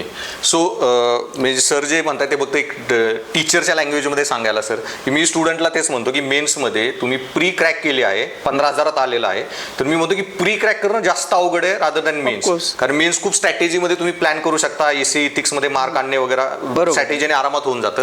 आणि त्यावेळी पण मी हेच सांगतो की हे जे 3.5 महिने असतात प्री आणि मेन्सच्या मध्ये, आजच मी त्याचा एक व्हिडिओ रेकॉर्ड केला की पुढे 3.5 महिने कसा अभ्यास करा. मी हेच सांगतो की वाचणाऱ्यांपेक्षा लिहिणारे जे आहेत ना तेच जास्त, तेच मेन्स क्रॅक करतात. त्यामुळे या 3.5 महिन्यामध्ये जो जास्त लिहितो, मी एक वाक्यच वापरतो की मेन्स पास व्हायचे असेल, तुमचा पेन थांबला तर मेन्स नापास. त्यामुळे डेली तुम्हाला मेन्स म्हणजे ह्या 3.5 महिने प्री टू मेन्स तर खूप करावं लागतं. पण सर जसं म्हणतायत की डेली तुम्हाला एक जे पण वाचलं त्याचं आता काय लिहावं, त्यासाठी मी फक्त एवढं सांगतो की तुम्ही जो पण टॉपिक वाचला ना, जनरल स्टडीज वगैरे, जो सगळ्यात सोपा टॉपिक वाचला दिवसभरात, जो पण तुम्हाला वाटला सगळ्यात सोपाच टॉपिक घ्यायचा आणि तो त्याच्यावरच तुम्ही लिहिला चालू करा. की बाबा पानिपतची तुम्ही 3री लढाईचा आज टॉपिक वाचलेला आहे, मग स्वतःच विचार करा ही लढाई का झाली, मनातून ते विचार आणून, नसती झाली तर काय झालं असतं वगैरे. त्याच्यामध्ये मग तुमची तर्कबुद्धी पण होईल आणि लिहिण्याची सवय. पण डेली 1 तास गाईज लिहिला आत्तापासूनच चालू करा, तर तुम्ही खूप बेटर पोझिशन मध्ये असाल आरामामध्ये. किंवा त्याच्यापेक्षा स्वतः प्रश्न तयार करून लिहिण्यापेक्षा प्रिव्हियस इयर क्वेश्चन पेपर आहेत त्या टॉपिकवर. समजा तुम्ही जर पानिपत वाचलं तर PYQs मध्ये ते क्वेश्चन आहे ना, तर ते तुम्ही लिहा आणि तुम्ही रोज ते 1-2 प्रश्न लिहा आणि ते चेक करून घ्या. मग किंवा आयडियल आन्सर्स असतात आपल्याकडे, मॉडेल आन्सर्स, त्याच्याबरोबर स्वतःच कम्पेअर करा जर तुम्हाला कोणाला दाखवायचं नसेल. पण डेली लिहिणं हे महत्वाचं आहे. आणि फीडबॅक पण तुम्हाला जिथेही तुम्ही आता क्लास लावचाल तिथे जाऊन टीचर्सकडून डेली तो फीडबॅक पण घेतला, किंवा तुमचे जे बाकी सिनियर जे फ्रेंड्स असतात जे UPSC करतायत ऑलरेडी त्यांच्यापासून पण लिहा आणि इव्हॅल्युएट करून घ्या बेसिक फीडबॅक. बिलकुल. सो सर, मराठी भाषा इम्प्रूव्ह करण्यासाठी तुम्ही स्टुडंट्सला मराठीचा काही क्लास करावा असं काही सजेशन द्याल 1 महिन्याचा जर? ओके.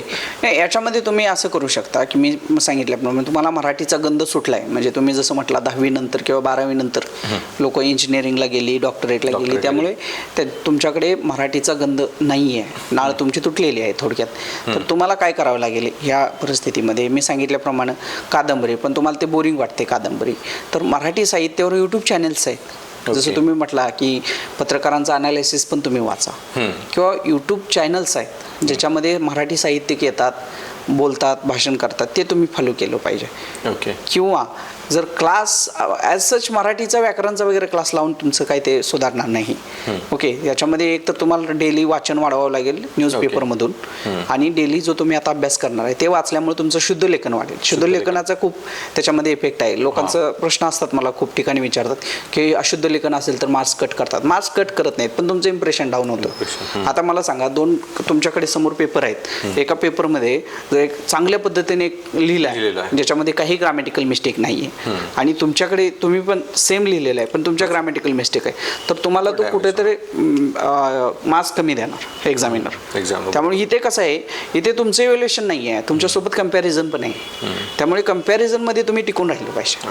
तर त्याच्यासाठी तुम्ही लँग्वेजवर कमांड, त्यामुळे क्लास ॲज सच लावायची व्याकरणची वगैरे गरज नाही, परंतु क्लास एवढाच वेळ तुम्ही मराठी इम्प्रूव्हमेंटसाठी दिला पाहिजे. मग ते यूट्यूब असू देत, कादंबरी असू देत, न्यूजपेपरचं वाचन असू देत किंवा जनरल वाचन असू देत, ते तुम्ही केलं. ते मी बघितलं सर की मुलं म्हणजे घाबरलीत मराठीला, पण मी इंग्लिशमध्ये जे काही स्टुडंट्स बघतो जे इंडियामधून म्हणजे एकदम बिहार वगैरेच्या पण झारखंडच्या गावाकडून आलेले असतात, त्यांचे इंग्लिश तर वाक्य रचण्यापासून इश्यू असतो, सुरुवात असते. पण ती मुलं वाक्य रचना इम्प्रूव्ह करून इंग्लिशमधून पण प्री मेन्स पुढे इंटरव्ह्यू पर्यंत पण जातात, काही क्रॅक पण करतात. मग ते जर एवढे करत असेल तर ऍटलिस्ट तुम्ही स्टुडंट जे मराठीच बोलताय तर वाक्य रचनाचा तर काही इश्यू असणार नाहीये की तुम्हाला वाक्य रचना जमत नाहीये. थोडंफार शुद्ध लेखन आहे ते आणि भाषा शैली, तर दोन्ही होणाऱ्या गोष्टी आहेत. ते मोक्यातच मुलांनी जास्त त्याची भीती करून घेतली. हे पहा, मदर टंग आहे, आपल्याला व्यक्त व्हायला काही वेळ लागत नाही, एक वेळ शब्द सापडत नाहीत, मग तिथे तुम्ही इंग्लिश लिहा ना. मी जसं म्हणतो प्रत्येक आन्सरमध्ये तुम्ही 15% पर्यंत तुम्ही इंग्लिश शब्द टाका, काय फरक नाही पडणार आहे. त्याच्यामध्ये देवनागरी टाकली तर बेस्ट, अदरवाईज तुम्ही इंग्लिश जसेच्या तसे लिहा ना. हळूहळू सवय इंग्लिश स्क्रिप्ट मध्ये सुद्धा ठेवू शकतो. आता आपण तुम्हाला अलाउड पण आहे की 20-30% तुम्ही अलाउड आहे, म्हणजे कन्सिडरेबल. म्हणजे कसं आहे की तुम्हाला डिक्टो म्हणजे पूर्ण मराठी लिहा असं कुठं कंपल्शन नाही.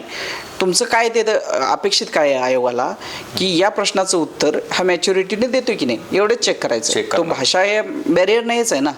भाषा जर बॅरियर असती तर मग इतर लँग्वेज मधून त्याने अलाउडच केलं नसतं, फक्त इंग्लिश मधून करायचं. तर उद्देश साध्य झाला पाहिजे. ओके, फक्त एवढंच. असं चांगली गोष्ट सरांनी सांगितली. म्हणजे सरांचं असं म्हणणं आहे की जर तुम्ही इथिक्सचं उत्तर लिहिताय आणि तुम्हाला अचानक संविधानिक नैतिकता हा शब्द नाही आठवला तर तुम्ही कॉन्स्टिट्युशनल मोरॅलिटी असा शब्द लिहून पुढे गेला तरी चालेल.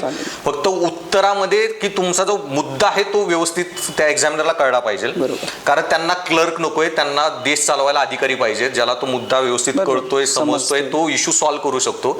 सो तुम्ही उत्तरामध्ये कंटेंटवर फोकस करा. इंग्लिशमध्ये थोडंफार लँग्वेज झालं तरी ते कन्सिडरेबल आहे असं सर म्हणतायत आणि ते समजून घेतात. आणि सरांचा आपल्याला मान्यच करावं लागेल, कारण सरांनी मराठीत दिलेली आहे आणि UPSC क्रॅक केली, त्यामुळे MPSC ला तर तुम्हाला लोक आरामात समजून घेतील. मी असं म्हणजे एकदा फक्त बाय चान्स पास झालोय असं नाही आहे. मी 4 इंटरव्ह्यू दिलेले आहेत नंतर सुद्धा, सिलेक्शन नंतर सुद्धा.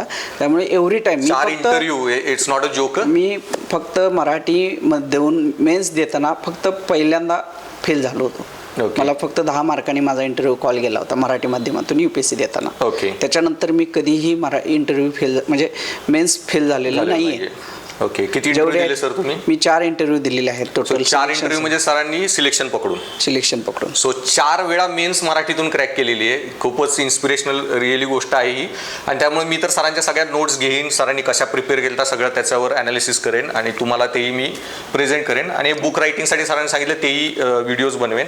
सर अजून एक प्रश्न होता की मग तुम्ही जे कोट्स वगैरे लिहिले ते मग मराठीतून म्हणी वापरल्या का इंग्लिश कोट्स वापरले आणि म्हणी वगैरे अशा काय तुम्ही गोळा केल्या? येस, मी काय सांगितलं तुम्हाला, इंग्लिशमधून कमी वापरायचं. म्हणजे 1-2 ठिकाणीच जिथं मला कंपल्शनच होतं, नाही इंग्लिशमध्येच ते सूट होतं, चांगलं होतं, असेच फक्त तुम्ही इंग्लिशमधून वापरा. एका निबंधामध्ये 2 किंवा 3 म्हणीपेक्षा किंवा कोट्सपेक्षा जास्त लिहू नका, म्हणजे मराठीमधून जर लिहित असाल तर. आणि मराठीमधून मी मगाशी सांगितल्याप्रमाणे मराठीतल्या आपले जितक्या कविता आहेत, कुसुमाग्रजांच्या असतील किंवा इतर जनरल अशा पण आहेत ज्यांची तुम्हाला लेखकांची नावं पण माहीत नाहीत, पण त्या कोट्स चांगले आहेत, त्या चारोळ्या चांगले आहेत, तर त्या तुम्ही त्याचं एक संकलन ठेवा तुमच्यासोबत. म्हणजे तुम्ही काय करा, सर्च असं करायचं की सामाजिक इश्यूवरती, समजा आता जाती व्यवस्था आहे तर जाती व्यवस्थेवरती आंबेडकरांचं एखादं भाष्य असू शकतं चांगलं, हो की नाही. तर असे 2-3 भाष्य तुम्ही काढून ठेवायचे आपल्या डायरीमध्ये. एक डायरी बनवायची याच्यासाठी, निबंधासाठी, कारण निबंधाला तुम्ही कमी नाही लिहून चालणार. तुमचे 250 मार्क्स आहेत, इथिक्समध्ये तुम्हाला वापरता येतात. म्हणजे 500 मार्कासाठी तुम्हाला एक छोटी डायरी करायची आणि त्या डायरीमध्ये तुम्हाला अशा चारोळ्या लिहायच्या, ज्या इश्यू वाईज तुम्ही चारोळ्या घ्या, मग तुमचं ते सगळं कव्हर होऊन जाईल. म्हणजे सरांचं म्हणे तुम्ही कुठलीही गोष्ट म्हणजे न्यूजपेपर अनालिसिस कुठले वाचणार असाल किंवा आर्टिकल वापरसाल, ऑप्शनलचे काही पुस्तकं वाचाल, न्यूजपेपर वगैरे काही वाचताना तुम्हाला एखादी म्हणी टाईपमध्ये काही एखादं वाक्य चांगला विचार मिळाला, त्याचे एक सेपरेट नोट्स बनवा, त्याचं एक सेपरेट हेच बनवा आणि त्या कंटिन्यू वाचत राहा. मग ते ऑटोमॅटिकली तो म्हणजे काय त्याला म्हणतात, तुम्हाला ते इम्बाईब होऊन जातात, तुम्ही ते लिहू शकता. आणि मी इथिक्समध्ये आणि एसेमध्ये हे कोड बेस्ड सगळे एसेमध्ये कोटच देतात, त्यामुळे मी अशा खूप इम्पॉर्टंट जी पर्सनॅलिटी आहेत, गांधी, आंबेडकर वगैरे, बुद्धा, महावीरा, त्यांचे जे खूप इझी जे वाले कोट्स आहेत अशी एक लिस्ट बनवली आहे. एक 500 कोट्स आहेत त्याचे. मग तेच आता ते मी मराठी कन्वर्ट करून तुम्हालाही अवेलेबल करून देईन. मग ते कोट्स तुम्ही रोज वाचले, सारखे वाचले, त्यातले जर तुम्हाला बेसिक लक्षात राहिले तरी. आणि त्याच्यामध्ये पण एक स्ट्रॅटेजी काय करू शकता की जे तुम्हाला एसे येतात तर त्याच्या एसेमध्ये पण एक 10-12 टाईपवर, म्हणजे एज्युकेशनवर एसे UPSCने खूप वेळा विचारलाय, आयोग पण विचारेल. तसंच तुमचे सायन्स रिलिजनवर एसे येतात किंवा विमेन जेंडर इश्यू जे म्हणतो, महिलांचे अधिकार वगैरे त्याच्यावर. मग दर असे जे 10 सेगमेंट आहेत त्या दर ह्याच्यावर 5-5 कोट पाठच करायचे. म्हणजे एज्युकेशनवर एसे आला 5 कोट माहित पाहिजेत, 5 म्हणी. आणि जर आलाच तो निबंध परत की शिक्षणावरल्या किंवा महिलांच्या इश्यूवर आला, महिलांवर 5-6 कोट लक्षात ठेवायचे, त्यातलाच एक वापरायचा. सो ते थोडं तुक्क्या टाईप आहे, लक आहे, आलाच तर कामाला येऊ शकतं. आणि इश्यू बेस्ड केलं की ते कुठे ना कुठे तुम्हाला त्याचा फायदा इश्यू बेस्ड स्टडी केला की. आणि सर तुम्ही ऑप्शनल जे पॉल सायन्स हे केला तर ऑप्शनलला मराठीमध्ये त्याची कशी आता हे पहा, आता ऑप्शनलचं तुम्ही ऑप्शनलमध्ये 2 पेपर असतात. त्याच्यामध्ये पार्ट फर्स्टमध्ये पूर्ण तुमचा थेरॉटिकल पार्ट असतो, त्याच्यामध्ये विचारवंत असतात किंवा इवन भारतीय संविधानावरती सुद्धा जे फिलॉसॉफिकल गोष्टी आहेत त्या पार्ट फर्स्टमध्ये आहेत. आणि सेकंडला आपण काय म्हणतो की म्हणजे पेपर 1 मध्येच 2 पार्ट आहेत, त्याच्यामध्ये एक फिलॉसॉफिकल आहे, दुसरा प्रॅक्टिकल आहे. आणि पेपर सेकंडमध्ये सगळ्यात चॅलेंजिंग मराठी मुलासाठी पेपर सेकंड आहे, त्याच्यामध्ये आंतरराष्ट्रीय संबंध आहेत. तर ते आंतरराष्ट्रीय संबंध, आता इथे बेसिक प्रश्न काय आहे की पॉलिटिकल सायन्सचा पेपर लिहित असताना पॉलिटिकल सायन्सचा पेपर 2 आपण लिहितोय आणि पेपर 2 जो जनरल स्टडीजचा आहे ह्याच्यामध्ये काय फरक करायचा, पॉलिटी आणि पॉल सायन्स ह्यांच्यामध्ये आन्सर्समध्ये काय फरक करावा, हा बेसिक प्रश्न आहे सगळ्यांना. कारण सगळ्यांची उत्तरं सेमच वाटतात. मग तुम्ही जनरल स्टडीजचा पेपर लिहिताय का, ऑप्शनलचा पेपर लिहिताय का, ह्याच्यामध्ये काहीतरी फरक असला पाहिजे तरच तुम्हाला ते मार्क्स येतात. तुम्ही GS सारखा पॉलिटिकल सायन्स पेपर 2 नाही लिहू शकत. तर ते करण्यासाठी तुम्हाला मी एक टेक्निक सांगतो. ह्याच्यामध्ये काय असतं, पॉलिटिकल सायन्समध्ये काय अपेक्षित आहे तर तुमचे विचारवंत पहिल्यांदा, म्हणजे जरी जनरल प्रश्न असला की भारतीय, आता प्रश्न तुम्हाला असा असू शकतो की फॉरेन पॉलिसीमध्ये जो शिफ्ट झालाय आफ्टर 2014 तो तुम्ही कसा बघताय त्याच्याकडे. तर आता ह्या प्रश्नावरती हा जर जनरल स्टडीला विचारला तर तुम्ही लगेच पॉलिसी लिहू शकता, मला काय वाटतं. परंतु जर पॉलिटिकल सायन्स पेपर 2 मध्ये विचारला असेल तर तुम्हाला तिथे विचारवंताचा सहारा घ्यावा लागेल की जे पॉलिटिकल सायंटिस्ट आहेत आज सध्या भारतामध्ये त्यांचं काय मत आहे, किंवा एखादा पत्रकार आहे जो पॉलिटिकल इंटरनॅशनल राजा वगैरे इंडियन एक्सप्रेसमध्ये लिहितात, तर त्यांचे तुम्ही एखादे दुसरे कोट लिहिले पाहिजे. तर असं डिस्टिंग्विश करायचं त्याच्यामध्ये. मुद्दा दुसरा की पॉलिटिकल सायन्स मराठीमध्ये करणं आता खूप सोपं आहे, कारण आता अवेलेबल रिसोर्सेस खूप आहेत मार्केटमध्ये. शिवाजी युनिव्हर्सिटीचे एक पॉलिटिकल सायन्सचे HOD होते, तर त्यांचं एक शिवाजी युनिव्हर्सिटीचंच बुक आहे. Shivaji university Paul science BA साठी आणि MA साठी जे बुक्स आहेत त्याच्यामध्ये जवळपास 80% आपला सिलेबस कव्हर होतो. त्यानंतर भारतीय राजकारण याच्यावरती युनिक अकॅडमीचे तुकाराम जाधव सर असतील किंवा सुहास पर्शीकरांची पुस्तकं चांगली आहेत, ते तुम्ही वाचू शकता. त्याच्यानंतर तुम्हाला अजून ह्याच्यामध्ये जास्त जायचं असेल आणि थोडं कष्ट करावं लागेल, ज्या इंग्लिशमध्ये नोट्स उपलब्ध आहेत काही क्लासेसच्या, त्याचं तुम्हाला ट्रान्सलेशन. आता जसं मी काय करायचो, मी युनिक अकॅडमीच्या नोट्स मी रेफर केल्या होत्या, तर त्याच्यामध्ये मला एक जाणवलं होतं की तुकाराम जाधव सरांनी त्याच्यामध्ये खूप अकॅडमिक ते गेलेले होते त्याच्यामध्ये. मग मला ते कंटेंट अकॅडमिक जसाच्या तसा आणि ती भाषा जी आहे पॉलिटिकल सायन्सची अकॅडमिक भाषा ती माझ्यासाठी खूप टफ होती. किंवा इतर जे नॉन मराठी बॅकग्राऊंड, माझं तर पॉलिटिकल सायन्स होतं BA मधून, तर जे इंजिनिअरिंग बॅकग्राऊंडचे आहेत आणि ते मराठीतून असं लिहायचं म्हणजे त्यांच्यासाठी खूप चॅलेंजिंग गोष्ट आहे. तर त्याच्यामध्ये तुम्हाला काय करावं लागेल, जे न्यूजपेपरमध्ये डेली तुम्ही वाचता त्या भाषेमध्ये ते नोट्स तुम्हाला कन्वर्ट करावे लागणार आहेत. किंवा इंग्लिशमध्ये सुब्रारंजन मॅडम असतील किंवा अनेक दिल्लीमध्ये क्लासेस आहेत, त्यांच्या नोट्स ज्या छोट्या नोट्स आहेत त्या तुम्हाला मराठीत ट्रान्सलेट आधीच करून घ्यावं लागतील. आणि तो म्हणजे एक अभ्यास आहे ना. सर मला वाटतं एवढा नाही होणार, कारण एकदा जर नोटिफिकेशन आली तर बऱ्याच फॅकल्टी आपापल्या ते जे सब्जेक्ट शिकवायला जातील ते बरेच त्या नोट्स करून देतील, पण विद्यार्थ्यांनी जर स्वतः ट्रान्सलेट केलं तर लिखाणाचं प्रॅक्टिस होईल आणि अंडरस्टँडिंग पण वाढेल. मुलांनी जर स्वतः हार्डवर्क केले तर ते त्यांच्यासाठी फायद्याचं होईल. बरोबर. आणि पॉल सायन्सला म्हणजे सरांनी नोट्स वगैरे सांगितल्या आणि पॉल सायन्स बरोबरच ज्यांना आत्ताच प्लॅन करायचा तर अँथ्रोपॉलॉजी हा एक सब्जेक्ट आहे, तो एक कॉम्पॅक्ट सब्जेक्ट आहे. तर एक सजेशन म्हणून त्याचाही म्हणजे तुम्ही विचार करा की छोटा सब्जेक्ट आहे आणि थोडं कल्चर संस्कृती वगैरे असे जास्त कंटेंट आहे. त्यामुळे मला वाटतं मराठीमध्ये खूप चॅलेंजिंग होईल. Okay, Anthropology. त्याचं एक कुठले तरी एक म्हणजे IAS ऑफिसर आहेत जे ऑलरेडी सिलेक्ट झालेले आहेत Okay. आणि त्यांनी मराठीमध्ये त्याचं अँथ्रोपॉलॉजीचं एक पुस्तक लिहिलेलं अरे आहे. वा, सो त्याच्यामुळे ते एक त्यांचं युनिक अकॅडमीचंच होतं आय गेस ती एडिशन. Okay, तर ते एक सोर्स अवेलेबल आहे very good. मराठीमध्ये. Then very good. त्याच्यामुळे मग तो एक कॉम्पॅक्ट पेपर आहे, तुम्ही त्याचा एक विचार येस येस. करू शकता. शक्यतो माझं असं सजेशन आहे, जे सायन्सचे विषय आहेत, anthropology is also part of science, जे सायन्सचे विषय आहेत त्याला मराठीत देण्याचा प्रयत्न तुम्ही जास्त करू, जास्त एनर्जी तुमची वेस्ट होईल. ओके. जे तुमचे आर्टचे विषय आहेत, आर्टचे सब्जेक्ट मराठीत खूप मिळेल. त्याच्यामध्ये मराठी ऑलरेडी महाराष्ट्रामध्ये मराठीमध्ये खूप मटेरियल उपलब्ध आहे. टिळक युनिव्हर्सिटी, शिवाजी युनिव्हर्सिटी, त्याच्यात खूप शिवाजी content युनिव्हर्सिटी, आपली कोल्हापूर युनिव्हर्सिटी असेल, मुंबई युनिव्हर्सिटी असेल, त्यांच्याकडे आपल्याकडे मटेरियल आहे. फक्त आता विद्यार्थ्यांनी काय लक्षात ठेवायचं की एवढं मटेरियल मार्केटमध्ये उपलब्ध आहे, तर त्याच्यातलं आपल्यासाठी कोणतं उपयोगी आहे. आणि त्यातलं जरी एखादं बुक मी सजेस्ट केलं तर एंटायर बुक वाचण्याची गरज नाही. काही लोक काय करतात, प्रस्तावनेपासून शेवटपर्यंत वाचायचा प्रयत्न, ते काही खरंच गरजेचं आहे का?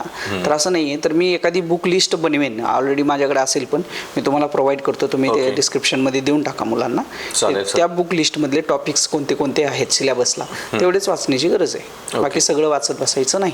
पॉल सायन्स का जनरल स्टडीजचा म्हणता? एनी दोन्ही. म्हणजे मी जनरल स्टडीची पण माझ्याकडे जे अवेलेबल लिस्ट आहे ते देईन. पॉलिटिकल सायन्सेस पेपर फर्स्ट आणि पेपर सेकंडसाठी. हां, पेपर सेकंडसाठी देवळंकर सरांची पण काही बुक्स आहेत आंतरराष्ट्रीय संबंधावरती, किंवा त्यांचे डेली आर्टिकल्स येतात पेपरला. मग मी असं करतो सर की हे जे तुम्ही आता सांगताय, मी सरांकडे ह्या सगळ्या नोट्स घेऊन एक सेपरेट व्हिडिओ बनवेन सरांच्याच नावाने, की सरांनी काय काय रिफर केलेलं टॉपिक वाईज, आणि ते तुम्हाला एक सेपरेट व्हिडिओमध्ये देईन की मराठीसाठी सोर्सेस.